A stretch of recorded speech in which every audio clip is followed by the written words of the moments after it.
And of course, this is the first hour of the show that authoritatively briefs you on what's happening around you. And we've been asking you the question, what is happening where you are? Thank you to those that have already begun feeding us online in terms of what is happening where they are. But of course, we've had our reporter Dan Kaburu tell us what is happening as far as the Mau evictions is concerned.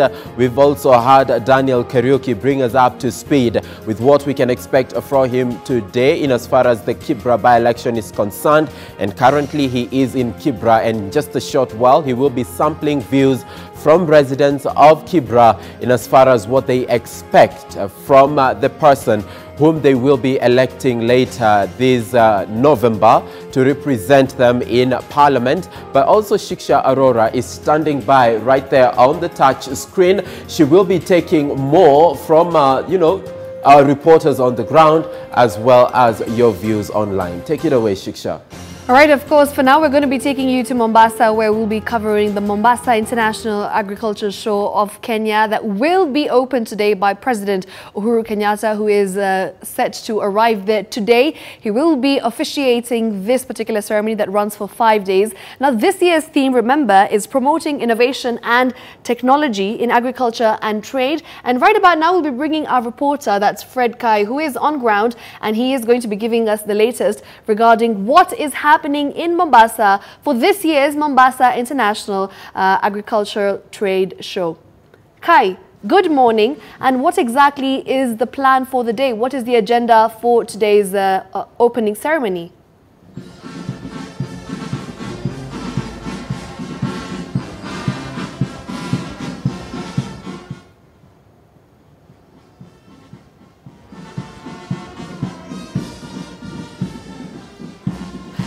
Good morning, Kai. What exactly is the agenda today for the opening ceremony of Mombasa International Agriculture Trade Show? All right, we will definitely get back to Fred Kai because I think it's a bit of a technical glitch over there. So we'll definitely catch up with him at a later time and get you the update on that particular show. Of course, this year it is set to be quite an exciting time, as the show that will run for 5 days is really going to get the expectations of international exhibitors high as well. It has attracted more than 190 exhibitors, and the organizers of the event have also gone on to say that we've got exhibitors come in from Ukraine, China, Uganda, Zanzibar, as well as Tanzania. And Mombasa County Chairperson, that's Anisa Abdallah, has said that they had a target of 180 exhibitors, but they managed to surpass that particular expectation that they had, and they've reached to more than 190 exhibitors, which, by the way, is a fantastic effort. And of course, there are doubts whether the show will attract enough numbers because of the change of dates. Remember, it's come at a time when schools have reopened, but I guess that is something that we'll definitely find out. And traditionally, the show is always held during August holidays, but then this year round, it's come during September. So, of course, Abdallah has said that the ASK will also be targeting school-going children. And they've also spoken to principals from around the coastal region who've agreed to release their students to attend the show and learn more about what's happening in the agriculture department. And of course, research has been done. Remember, security has been beefed up ahead of the appearance of President Uhuru Kenyatta, and this is in and around the showground in Komani area, that is in Nyali constituency, where security has definitely been heightened ahead of President Uhuru Kenyatta's visit. Now, for now, we're going to be taking you to Nakuru. We'll be definitely catching up with Fred Kai from Mombasa at a later time, but yes, we'll be taking what's happening in Nakuru, where we've got our reporter, that is Kigotho, on standby, and he is going to be giving us the latest regarding what is happening where he is today. Good morning, Kigotho. What do you have for us regarding the latest from Nakuru County? Good morning, Shiksha Arora. It's indeed a good morning in Nakuru. We are in Kambi, Somali, where we have come to interact with the people. And yesterday, the leader of majority in the Senate, Kipchumba Murkomen, gave a statement contradicting the regional commissioner, George Natembea's stand on eviction, saying that the statement did not come from State House or from the higher office, that's the presidency. But Natembeya reiterates and says that whatever he says comes and is thought from State House, and the evictions are going to take place as planned, and within 60 days of the grace period that has been given out, these people are supposed to be out of Mau.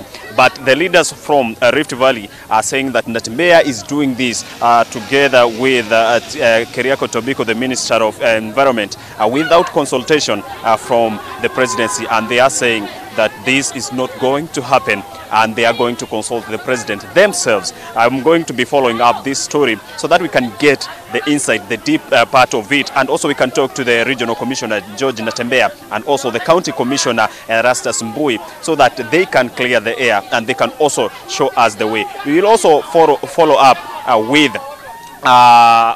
the story about yesterday's kids who were arrested having tattoos on their body. Behind me there are some people who are rioting because this area has no drainage, and those people who are making the drainage, they are from outside. They are from outside the jurisdiction. They are saying no youth from this area have been given a chance to participate in the construction of this drainage. So they are now rioting and saying nobody will come here, and nobody will work on this drainage without them. Maybe my camera person can just give you a small look of what is happening. These are young people and old people. They are saying they will not allow foreigners to come and work in their area. I don't want to think the way I'm thinking about South Africa, but this is another case of human intolerance. They are saying they are not going to allow people to work in their area, and yet there are youths who are from this area. It's just a small commotion anyway. Maybe my camera person can just give you a glimpse of what we are going through. These are some of the things that we find on our way, even without being planned.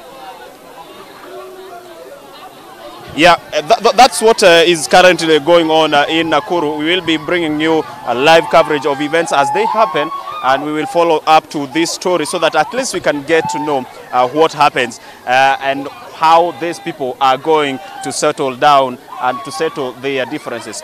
This is Kigodho Mwangi live from Kambi, Somali in Nakuru County. I take you back to Sam Njoroge and Shiksha Arora for more coverage of this event.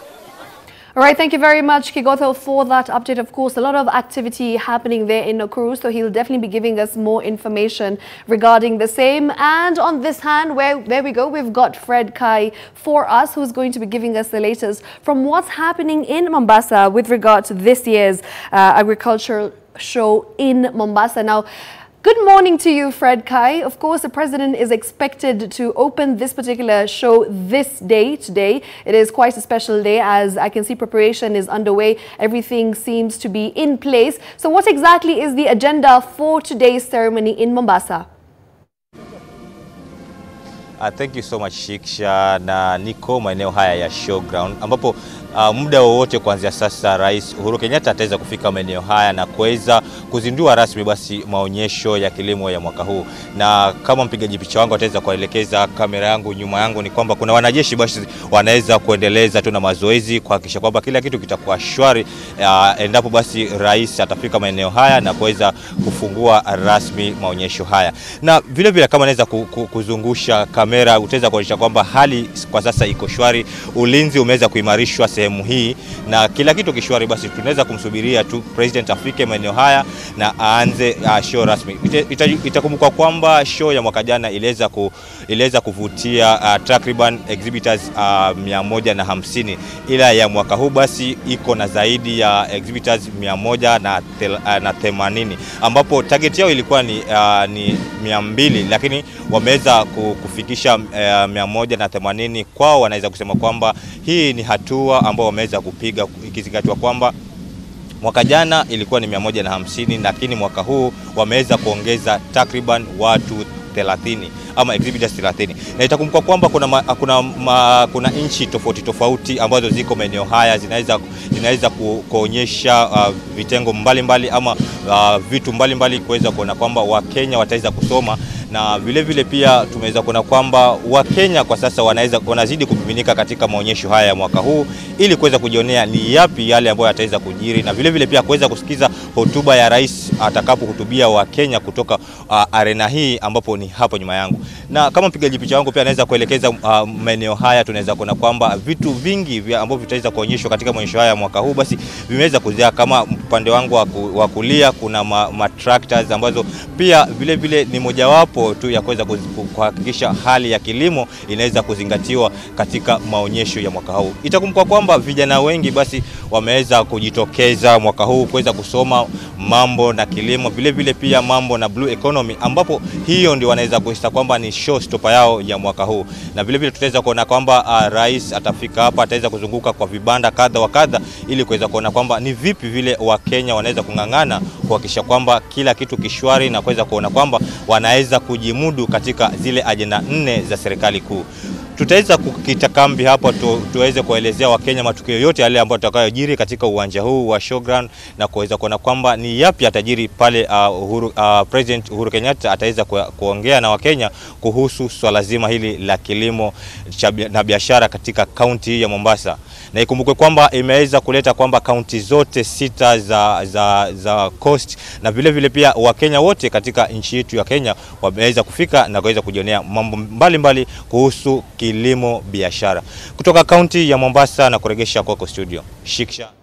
Thank you very much, Fred Kai, for that update. Of course, we'll definitely be giving you a live coverage of what happens when it does, as in Mombasa, regarding that agricultural show. And we will be giving you more details regarding what things are presented and what exhibitors get up to. For now, there we have Daniel Kariuki with us from Kibra. Of course, this is ahead of the Kibra by-election, where all parties are getting geared up for the elections set to happen on 7th of November, Daniel. Now, what exactly is happening from Kibra? On ground there I can see people waiting to speak to us, if I'm not wrong. So maybe you can give us more details regarding what you have for us from Kibra.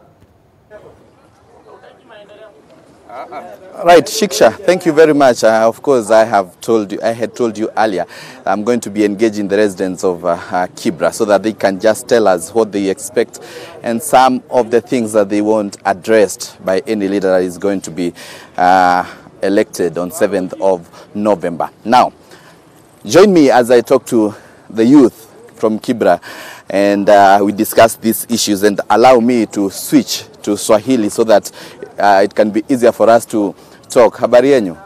Acha kwanza niwasalimie, nyinyi ndio wazito hapa hivi. Kabisa. Na mko wengi kabisa.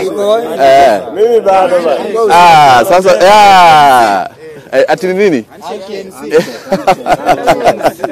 Sasa nataka tuzungumze mambo kuhusiana na Kibra. Sisi wote tunajua tarehe 7 nyinyi kama wakazi hapa Kibra mtakuwa mkiangazia ama mkichagua yule ambaye atawawakilisha katika miaka iliyosalia hadi mwaka 2022. Tumeona watu wengi sana wamejitokeza, wengine wanataka kuwa wabunge hapa. Pengine nataka tuzungumze tuwe na mazungumzo, mahojiano tu. Mtueleze pengine, nikianza na wewe, utatuambia jina lako na pengine wewe ni mkazi maeneo gani, na utuambie je, wewe unahisi vipi kama mkazi, unataka kuona uchaguzi huu ukiendeshwa vipi? Pengine uanze kwa jina lako. Asante sana kwa kunikaribisha K24. Mimi ni Simon Minyata. Hapa najulikana kama youth leader Ramsey ANC. Na kitu ya kwanza, uchaguzi umekuja ndio. Na sisi kama wakazi wa Kibira, sisi ndio tunajua shida zetu. Sasa uchaguzi huu ndio tunatarajia tutachagua kiongozi mwenye atafanya nini, atabadilisha sisi mayouth. Ndio kitu tunataka sasa Kibira. Pengine wacha nimuhusishe mmoja hapa nyuma, nizungumze na mmoja tu hapa nyuma kabla nizungumze nawe. Nitakuwa nikikuja kwako baada ya muda usiokuwa mrefu, lakini nizungumze na wewe. Pengine unaweza tuelezea utuelezee, je, watu wanaendelea kujitokeza. Vyama, tumeona vyama Jubilee, kuna ODM, kuna ANC, kuna Ford Kenya ambao tayari wamejitokeza. Unaona je, mambo yatakuwa namna gani? Ni chama mtachagua ama ni kiongozi ambaye atakuwa kwenye chama fulani? Kwanza mimi nitaanza kwa kusema kwa majina.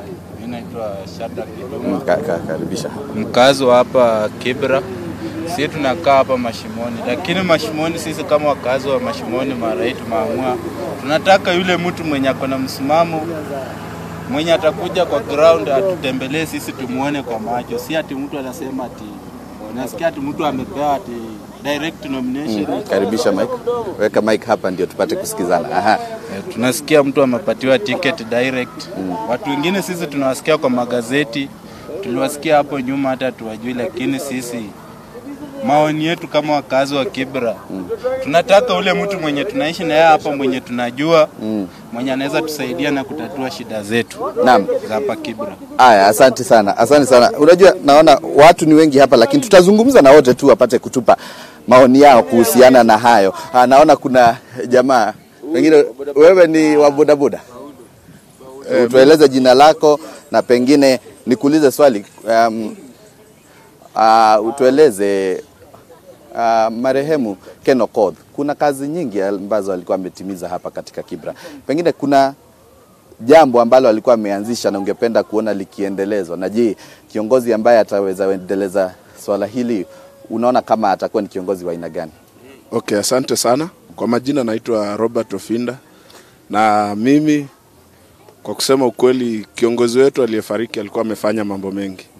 Hasa upande wa masomo alisaidia sana watoto wadogo, vijana wetu wadogo walikuwa wanaenda shule vizuri. So ile kitu sisi tunaomba tu, yule kiongozi ambaye tunaenda kupata aweze tu kutusaidia, ashughulikie shida kubwa hapa kwetu Kibera ni security na vijana hawana kazi. Na tuko na viongozi wenyewe wamejitokeza, hatujawahi waona kwa maisha yetu. Wengine tumewaoneaga kwa ma TV. Sasa saa hizi ndio wanakuja wakisema ni wakazi wa Kibra. Tunajua wakazi wetu hapa. Tunajua wale tumekuwa tukishikana nao hata kabla kiongozi Ken Okoth afariki. Kuna wale tulikuwa nao katika ile election nyingine. Kwa hivyo tunajua zile kazi wamefanya. Mtu hawezi akatoka mbali ya kuja hapa kwetu nyumbani atuambie mimi nimekaa hapa Kibira na mimi sijawahi muona. Sisi wote tumezaliwa hapa, tumelelewa hapa. Kwa hivyo sisi tunaomba tu tupate kiongozi ambaye atasimama na vijana, wa mama, watoto waende shule vile Ken Okoth alikuwa ameendeleza shughuli ya masomo, watoto waendelee kusoma. Vijana wapate ajira. Sababu wanakuja wanatudanganya ati sijui atatusaidia na basari. Sisi hatusaidiwi na basari. Basari ni haki yetu.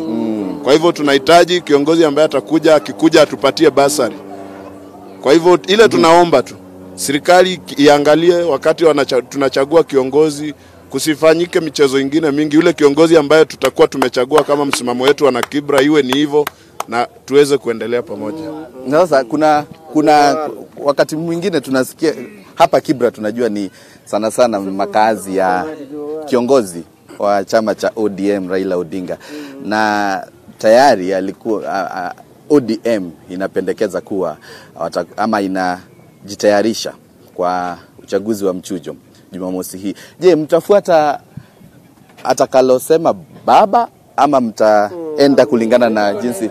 Labda nizungumze tu na wewe, unaweza nieleza tu jina lako, labda utuambie je, kwa niaba ya hawa ambao wako hapa, mtafuata baba ama mtaenda kwa chama nyingine?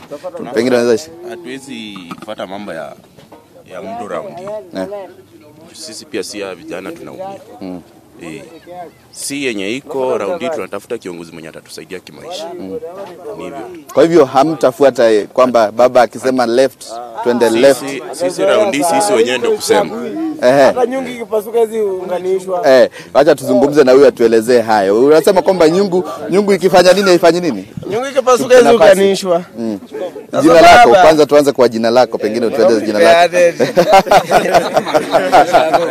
Sasa utueleze, je, baba akisema ni right tutaenda right ama itakuwa namna gani? Baba akisema ni right tunaenda left. Tunaenda kwa msalia. Si ametupia msalia sana. So acha pia Msali ajivunie matokeo yake Kibira. Ni maoni tu. Utueleze tu jina lako na pengine maoni yako, unaona mambo yatakuwa namna gani? Sasa. Ilikuwa sasa ni sasa. Saa hii ngoja tuone. Unajua mboga ndio za mboga. Ngoja tuone sasa Msali. Asante sana. Wacha nimalizie na wewe ambaye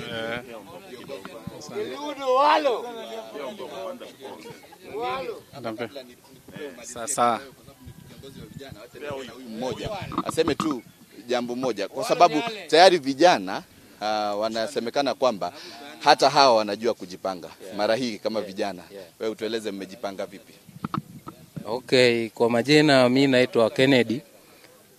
Mimi ni mmoja wa wakaaji wa Kibera. Okay, vile tunaongea saa hizi bado tuko kwa moods ya BBI, Building Bridges Initiative. So mambo ya nomination sisi tunaomba kama wakaaji wa Kibera isitugawanye. Juu Kibera tumeishi kimoja kama kiundugu. Lakini vile tunaona sasa wanasiasa wanakuja, kila mmoja anakuja na mbinu yake. Wengine wanakuja kutugawanya, wengine wanakuja na mpango yao. So si tunaomba vile baba alianza mambo ya Building Bridges Initiative, tushikane kiumoja. Tusione ati huyu ni kiongozi ametoka wapi, tuangalie mtu kwa sera yake. Yes. So sisi tutachagua mtu kulingana na sera yake. Basi wacha basi nimalizie tu na kiongozi wa kama vijana sasa. Wewe kama kiongozi wa vijana hapa, je, mnajipanga vipi sasa? Sisi tumeshajipanga uchaguzi na sasa hatutaki kuchaguliwa mtu. Sisi wenyewe ndio tunataka kuchagua mtu atatusaidia. Viongozi wamekujanga hapa wakati wa election na tujawahi ona baada ya miaka 5 wanaenda wanapotea. Sisi tunataka mwenye tunajua tumeishi na yeye na mwenye anajua shida zetu, mwenye atatatua shida zetu. Raundi hii nataka kusema hivi, vijana tumefunguka macho, pia watakula kwa macho. Ndio hiyo sasa. Asante. Hao ni wakazi wa maeneo ya Kibra bila shaka wakituelezea kuhusiana na jinsi ambavyo na sana nilikuwa nikizungumza na kina vijana na bila shaka tutakuwa tukiangazia mengine mengi. Sam and Shiksham, there is a lot that we are going to be discussing, and later on we'll be talking to the women in Kibra so that we can hear from them on their expectations and what is their plan about this by-election. I take you back to Shiksha and Sam in studio. Over to you. Thank you very much, Dan Kariuki, for that update. Of course, he is bringing us what the youth of Kibra are saying, and of course it's good to hear what they have to say because they are the people who deserve to elect their leaders, and a few of the sentiments shared there, very strong views. So we'll definitely be getting more details. As Daniel Kariuki has mentioned, he'll also be getting updates, and of course he'll also be getting views from women in the area in Kibra. So you will definitely be given more information regarding that particular story, which is the Kibra by-election set to happen in November. And that's all we have for you for now. We'll take a short break. Coming after the break, we have much more regarding